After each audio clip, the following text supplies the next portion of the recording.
Nous sommes avec Éric Nolot. Bonsoir mon cher Éric.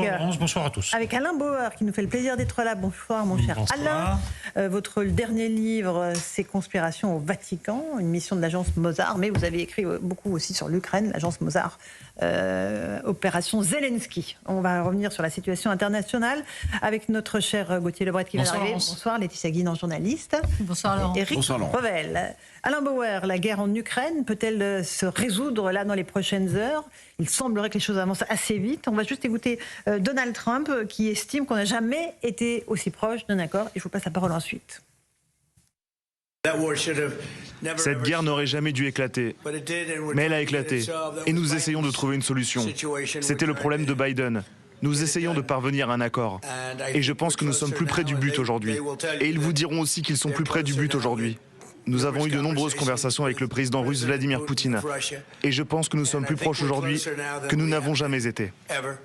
Est-ce que l'optimisme américain est réaliste, Alain Bauer? Le président Trump a la capacité de mettre fin à la guerre en supprimant le soutien indispensable des États-Unis à l'Ukraine que personne ne peut remplacer. Je dis bien personne, en coalition, en volontaire, en ce qu'on veut. Mais le problème, c'est qu'il y a un autre interlocuteur. Pour l'instant, nous sommes dans une situation tout à fait inédite si on passe notre temps à négocier avec nous-mêmes. C'est-à-dire que les États-Unis négocient avec l'OTAN, qui négocient avec les Européens, qui parlent aux Ukrainiens, voilà. Qui à la fin se mettent d'accord sur une proposition qui sera rejetée par Vladimir Poutine, puisque tout le monde sait que Vladimir Poutine veut ce qu'il veut depuis le début et il est d'une cohérence absolument parfaite. Il veut le petit bout de Donetsk qu'il n'a pas eu, avec quelques éléments complémentaires. Mais l'essentiel, c'est je veux ma victoire telle que j'ai dit que je voulais ma victoire, c'est-à-dire l'intégration dans la Russie de tout ce que j'ai indiqué comme étant désormais russe. Voilà. Bon. Et on a déjà été très très près d'un accord, au plus près avec l'accord de l'émissaire russe qui s'appelait M. Kozak, ça ne s'invente pas, il y a 3 ans, avec des négociations qui étaient allées extrêmement loin. Et quand Vladimir Poutine dit non ou rien, et pour l'instant il dit non ou rien, eh bien, ça ne veut pas dire oui. Et il y a aussi cette déclaration de former une espèce de force internationale oui, mais qui serait présente en Ukraine. Ça a l'air de braquer le Kremlin. Oui, la FINU, les forces intérimaires des Nations Unies, ici les casques bleus, les casques blancs, les casques, on peut les mettre de toutes les couleurs. Mais là aussi, les garanties de sécurité que demande l'Ukraine ont déjà été signées par la Russie, les États-Unis et la Grande-Bretagne au moment de l'indépendance de l'Ukraine.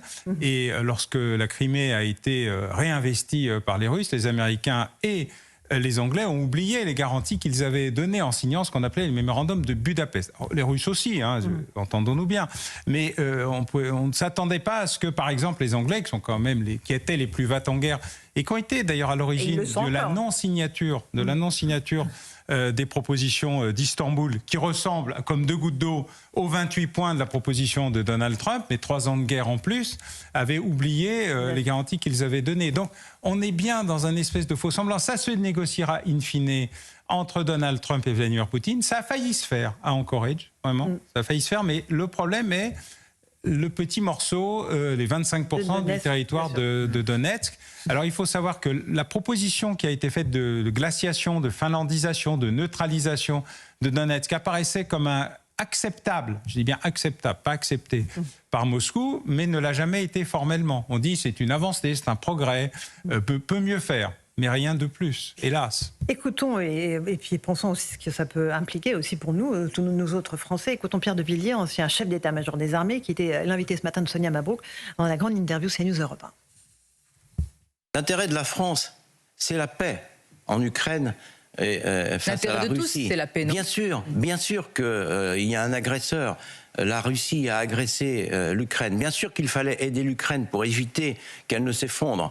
C'est ce que nous avons fait. Mais l'objectif stratégique, vous savez, la stratégie, c'est important. La stratégie, c'est ce qui gagne les guerres. La tactique gagne les batailles. Mais ça ne suffit pas de gagner les batailles. Il faut gagner la guerre. Et là, en l'occurrence, la seule stratégie utile pour la France, c'est la paix. Une paix qui soit juste, sur les territoires en particulier, et qui soit durable, avec des forces de garantie qui garantissent que la Russie ne va pas recommencer à envahir l'Ukraine ou d'autres pays limitrophes. Gauthier Lebret, il y a une vraie inquiétude aujourd'hui autour de cette situation en Ukraine, inquiétude des Français qui se disent, au fond, ce que nous disait le chef d'état-major des armées il y a quelques jours, c'est-à-dire qu'il faut être prêt à perdre vos enfants, c'est à peu près ce qui peut se passer. Alors, il a dit ça, effectivement. Il n'a jamais parlé de l'Ukraine, pour être très honnête.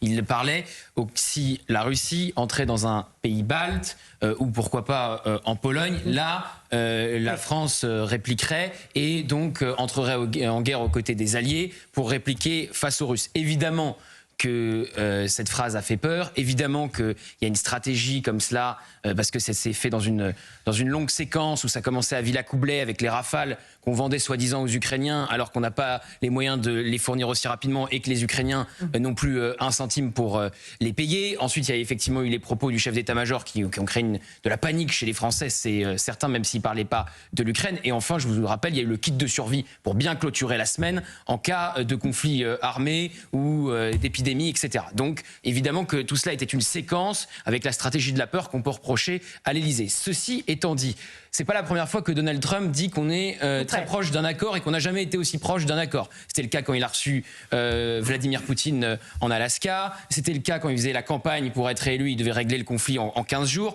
Donc on voit bien que ça s'enlise quand même. Il n'y a jamais eu la rencontre Poutine-Zelensky. Zelensky était prêt à un moment donné. Poutine lui a répondu d'accord, mais à Moscou.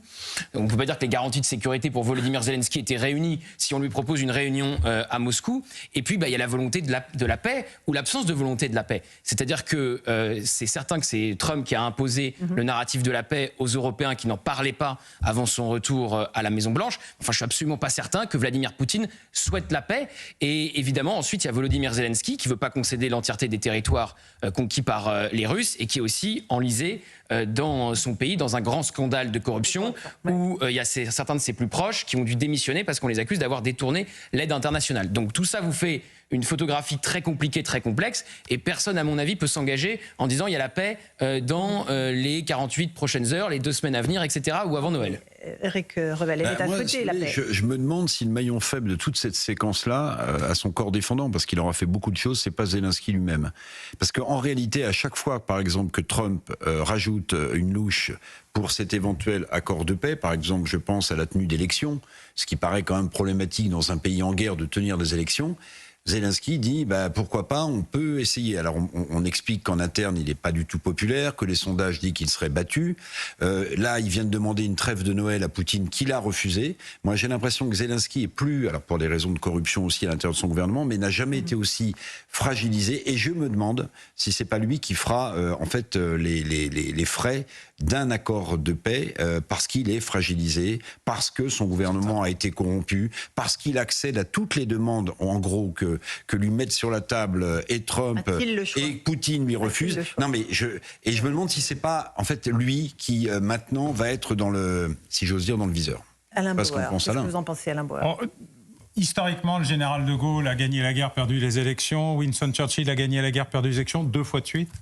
Il n'y a pas eu d'élection en Grande-Bretagne pendant 8 ans ou 10 ans. C'est un pays hautement démocratique. Donc tout ça ne sont que des prétextes. La question est comment convaincre Vladimir Poutine que le moment est venu de s'arrêter. Le problème de Vladimir Poutine aujourd'hui, ce n'est pas moi qui le dis, c'est sa banque centrale, dont je salue la gouverneure, Madame Nabiulova, qui mérite le prix Nobel d'économie pour avoir sauvé l'économie russe, l'avoir transformée, mais elle est à sec, de par ses propres documents. Le Premier ministre Mikoustine explique qu'il n'a pas assez d'argent pour financer l'effort de guerre, ne serait-ce que l'effort de guerre. Il lui manque 10 à 15% de monnaie. La Russie vend son or et désormais libelle ses achats sur le marché international pour financer sa dette en yuan. C'est-à-dire elle se fait financer par les Chinois. D'accord. Et ça n'est pas secret, tout ceci est librement confirmable, vérifiable sur les sites russes officiels. Donc il y a un moment où l'attrition, la durée, la perte, la fin des moyens financiers, ils ne payent plus les retraites, ils ne sont plus en mesure de payer les frais sociaux et ils ne payent plus la prime aux soldats morts. Donc il y a un problème qui est réel, plus un copec comme on dirait. Et donc cette question, elle pèse autant chez Vladimir Poutine qui a quand même aussi une réalité intérieure, même si elle est invisible, inaudible, mais à la fin du mois, il y a quand même une fin du mois. Et ce problème existe. Ils ont tous besoin que ça s'arrête, tous. Mais il faut qu'il y ait une victoire pour Vladimir Poutine, et donc c'est celui qui s'arrêtera le dernier. Donald Trump a compris ça. le président Zelensky l'a compris aussi. Il sait que globalement, il sera peut-être le vainqueur du cessez-le-feu. Ce ne sera pas le vainqueur de la guerre, puisqu'il l'a perdu, au sens des territoires qu'il ne récupérera pas. Et tout le monde a compris que les territoires ne seront jamais récupérés. Ça sera la Corée du Nord contre la Corée du Sud, un cessez-le-feu qui durera peut-être 50 ans, qu'il n'y aura jamais de paix. Voilà. La question, c'est où se situe la ligne d'arrêt des combats. Il faut pour cela que la question de Donetsk soit résolue. La proposition de la finlandisation, de la neutralisation et de la glaciation était une excellente proposition. Elle permettait à tout le monde de sortir, mais elle ne suffit pas à Vladimir Poutine, car jusqu'à présent, il n'y a pas eu le signal venu de Moscou que cette proposition était acceptée.